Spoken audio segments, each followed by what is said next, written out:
بل په وینو رنګ ښکلی وطن مې ژړوي شهید ستا سوری سوری بدن مې ژړوي او بل په وینو رنګ ښکلی وطن مې ژړوي شهید ستا سوری سوری بدن مې ژړوي په سرو وینو لړلی سور کفن مې ژړوي شهید ستا سوری سوری بدن مې ژړوي شهید ستا سوری سوری بدن مې ژړوي دا ستا د پېژندلو نه وتلي د زړه سره دا ستا د پېژندلو نه وتلي د زړه سره دا ستا د پېژندلو نه وتلي د زړه سره دا ستا د پېژندلو نه وتلي د زړه سره په خاورو کې لړلی سپېره تن مې ژړوي شهید ستا سوری سوری بدن مې ژړوي په خاورو کې لړلی سپېره تن مې ژړوي شهید ستا سوری سوری بدن مې ژړوي په سرو وینو لړلی سور کفن مې ژړوي شهید ستا سوری سوری بدن مې ژړوي شهید ستا سوری سوری بدن مې ژړوي په سرو وینو لړلی سور کفن مې ژړوي شهید ستا سوری سوری بدن مې ژړوي شهید ستا سوری سوری بدن مې ژړوي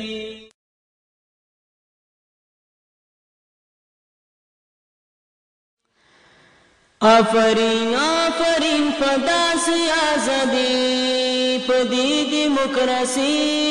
چې تا راوړه غربي آفرین آفرین په داسې ازادي په دې دیموکراسي چې تا راوړه غربي آفرین آفرین په داسې ازادي په دې دیموکراسي چې تا راوړه غربي حیا عزت مو پرې لوټېږي ننګ او غیرت مو پرې ختمېږي بل افغانیت مو پرې سپکېږي بل افغانیت مو پرې سپکېږي حیا عزت مو پرې لوټېږي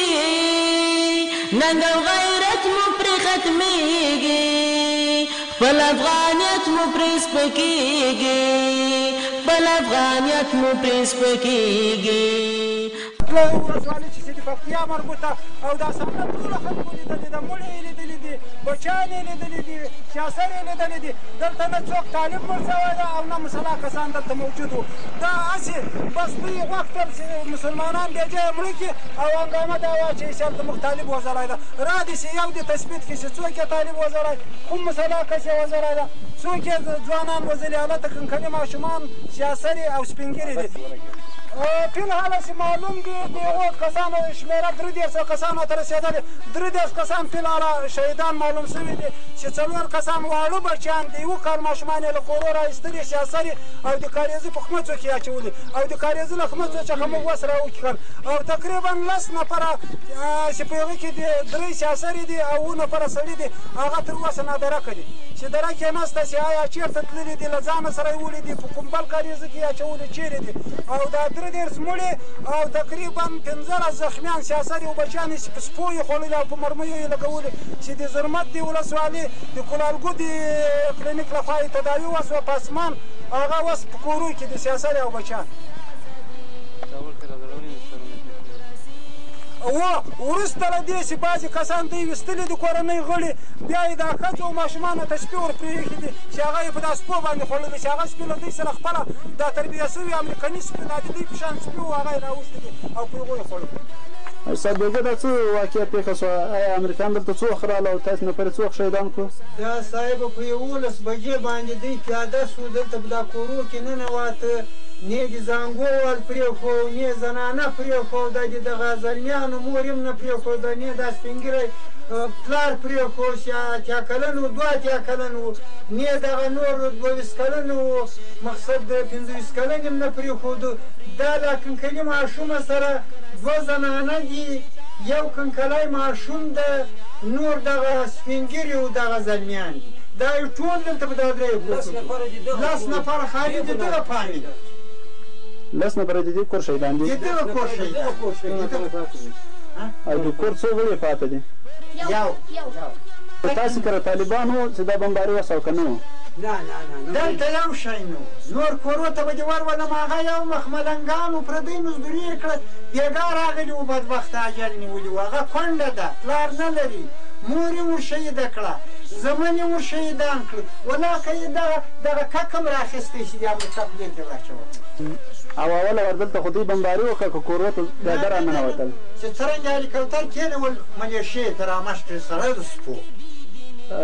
دا معنا د دوی سره سپین وو؟ د دوی سره سپین وو، سپو یې معاملې والې، مګر دوی یې ماتې ویستل شول، په کوټه کې ویست. هر فامیل یې په خپل حیوانات چې د کفارو لخوا په مرمیو ویستل سوي دي، او په دې کې ټولې نښې د مرمیو معلومېږي او دوی د بمبار دعوه کړې ده. دې کې پیاده سیمې ته را داخل سوي او ټولې مرمۍ کې معلومېږي.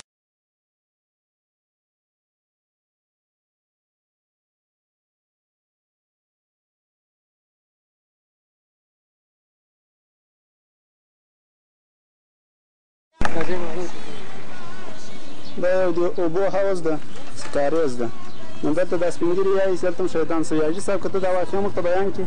دا چې کله دوی پیاده ځواکونه کورو ته ننوتو، اکثره کسان یې په خپلو کورو کې په بسترو وویستل. یو تعداد خلک په خپله دا کور کې وډار سو، منډه یې راواخیسته د باندې. کله چې د منډه راواخیسته